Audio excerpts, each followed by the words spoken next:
Today is Monday and samahan niyo na naman akong pumasok sa aking trabaho as a university lecturer dito sa Thailand. Siyempre, kailangan nating mag-outfit check muna. Monday ngayon, so dapat malinis, maayos, maganda at mabango tayo sa paningin ng mga makakasalubong natin ngayong araw. Napakaganda ng sikat ng araw, napakagandang umaga. Medyo malamig yung hangin ngayon actually. Hindi ko alam kung ako lang yung nakakaramdam ng lamig pero baka maaga lang akong pumasok ngayong araw. Hindi naman sa sobrang lamig ha.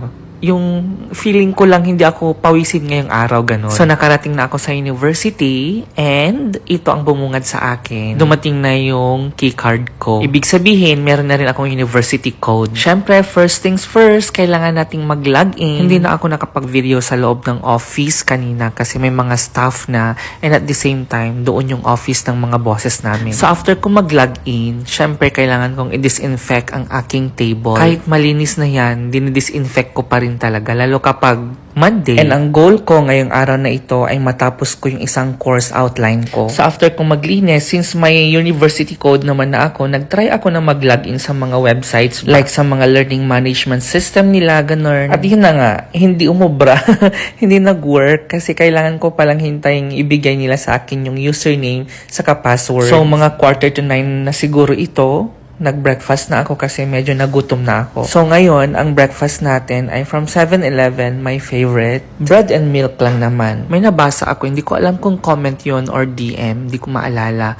Tinatanong niya kung under ba ako ng agency. So yung sagot ko dyan, hindi po ako under ng agency. So ang tanong, paano ako nakapag-apply dito sa university? Okay, sasagutin ko na po yan ngayon. Actually, matagal na ako nag-a-apply sa mga universities dito sa Thailand. Nasa Pinas pa lang ako, na-interview na ako ng isa sa mga universities dito sa Thailand. If I'm not mistaken, sa Chiang Rai ata yun. That was 2021. Kasagsagan pa ng pandemic yun. Naging smooth naman yung interview process. At nakapasa naman ako. And ang gusto nila, lipad na ako pa Thailand, agad-agad. During that time, ang mahal pa pumuntang Thailand. Ang dami pang mga restrictions. Kaya ang ending, hindi ako tumuloy. Kaya year 2022, pinush ko talaga na mag-Thailand. Kaya ayun, sa awa ng Diyos, nakapag-Thailand naman ako at nagturo ako sa Matayom saka sa primary. So 3 taon ako sa old school ko. Pero every year, nagtatry akong mag-apply sa mga universities. Halos lahat ata ng universities dito, nasendan ko na ng resume ko. At nitong first week of March, may email sa akin. In-invite ako for an interview. So ayun, pumunta ako, na-interview ako for Faculty of Education. Pero feeling ko noon, hindi ako makakapasa kasi na-late po ako. At tama nga ako, March 19, flight ko pabalik ng Pilipinas, nag-post na po sila ng resulta. Excited ako noon, nasa airport ako. Kaso, wala akong nakitang pangalan ko sa website nila. Literal talaga na umiiyak ako sa CR ng airport.